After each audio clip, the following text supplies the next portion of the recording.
ओम नमः शिवाय। जय श्री कृष्णा। राधे राधे। आज हम पढ़ेंगे 11वां अध्याय कार्तिक महात्म्य में। जलंधर का देवताओं को जीतकर अमरावती पर राज करना। नारद जी बोले, हे राजन, देवताओं से हारकर जो राक्षस पाताल में जा बसे वे भी जलंधर का आश्रय पाकर भूमंडल में आकर रहने लगे।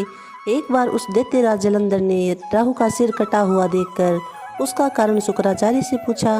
तब शुक्राचार्य ने समुद्र मंथन के समय का सारा हाल उसे कह सुनाया और 14 रत्नों के हरने की कथा तथा दैत्यों की हार का भी सब वृतांत कह सुनाया। जलंधर ने अपने पिता सागर के मंथन की बात सुनकर क्रोध से लाल लाल आंखें करके धस्मर नाम से अपने दूत को बुलाकर इंद्र के पास भेजा। वह दूत स्वर्ग में जाकर सुधर्मा की सभा में प्रवेश कर इंद्र से बोला, सागर के पुत्र जलंधर ने अपना दूत बनाकर मुझे तुम्हारे पास भेजा है। उसने जो कुछ कहा है वह सुनिए। तुमने मेरे पिता समुद्र को पर्वत से क्यों मथा और वहां से निकले हुए रत्नों को जो तुम ले आए हो उन्हें वापस कर दो। इस प्रकार दूत के वचन सुनकर विस्मित होकर भय और रोष से इंद्र घसमर से कहने लगे, हे दूत, हमने जो सागर का मंथन किया था सो सुनो। पहले मेरे भय से डरे हुए पर्वतों को सागर ने अपनी कुक्षी में छिपा लिया था और बहुत से दैत्यों को भी उसने रक्षा की थी। इसी कारण मैंने भी उसके रत्न हर लिए। पहले सागर का पुत्र शंखासुर भी देवताओं से बैर करता था और वह भी समुद्र के भीतर जाकर छिप गया। उसको मेरे छोटे भाई ने मार दिया। अब तुम जाओ और समुद्र मथने का समाचार जलंधर से कहो। नारद जी बोले। तब वह दूत इंद्र से विदा होकर पृथ्वी पर आया और इंद्र का सब वृतांत जलंधर से कहा सुनाया। सुनकर दैत्य क्रोध से कांपता हुआ देवताओं को जीतने के विचार से चारों दिशाओं तथा पाताल से करोड़ों दैत्य शुंभ निशुंभ आदि सेनापतियों को बुलाया और उनके साथ सेना लेकर स्वर्ग में जाकर नंदनवन को चारों ओर से घेर लिया।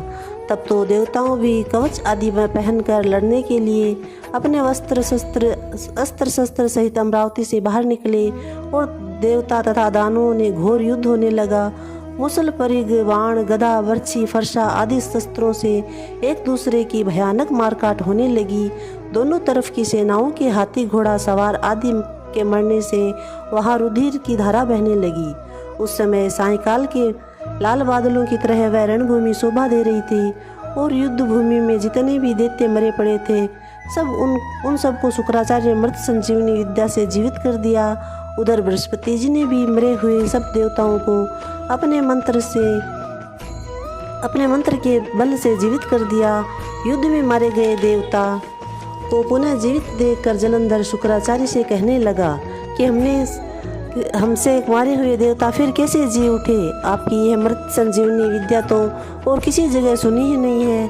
तब शुक्राचार्य बोले, अंगिरा पुत्र बृहस्पति ने द्रोणाचल पर्वत से दिव्य औषधियाँ मंगाकर इन देवताओं को जीवित कर दिया है, इसलिए तुम द्रोणाचल को जीत लो। नारद जी बोले, दैत्येंद्र जलंधर ने ये सुनकर द्रोणागिरी को जीतकर समुद्र में फेंक दिया और संग्राम में आ गया। पश्चात संग्राम में देवताओं को मरे हुए देखकर बृहस्पति द्रोणाचल के पास गए, परंतु वहां द्रोणाचल नहीं देखा। द्रोणाचल को दैत्य हर ले गए। यह बात जानकर बृहस्पति जी भय से व्याकुल होकर बोले, भागो, यहाँ महादैत्य जलंधर जीतने में नहीं आवेगा, क्योंकि यहाँ रुद्र के अंश से उत्पन्न है। इंद्र ने जो कुछ उपद्रव किए थे उन्हें याद करो, यह उसी से पैदा हुआ है। बृहस्पति जी की ये बात सुनकर तथा जलंधर से भय मानकर सब देवता चारों दिशाओं को भाग गए। सागर के पुत्र जलंधर ने देवताओं को हार कर भागते हुए देख शंखनाद करते हुए अमरावती में प्रवेश किया। जलंधर के वहां प्रवेश करने पर इंद्रादिक देवताओं से पीड़ित होकर सुमेरु पर्वत के कंदराओं में रहने लगे और वह दैत्य देवताओं को जीतकर अमरावती में राज करने लगा। फिर जलंधर शुंभ निशुंभ आदि बड़े दैत्यों को देवताओं के स्थान पर अलग अलग नियत करके आप सुमेरु पर्वत की ओर चला गया। बोले श्री कृष्णचंद्र भगवान की जय। जय श्री कृष्ण। राधे राधे। 11वां अध्याय समाप्त।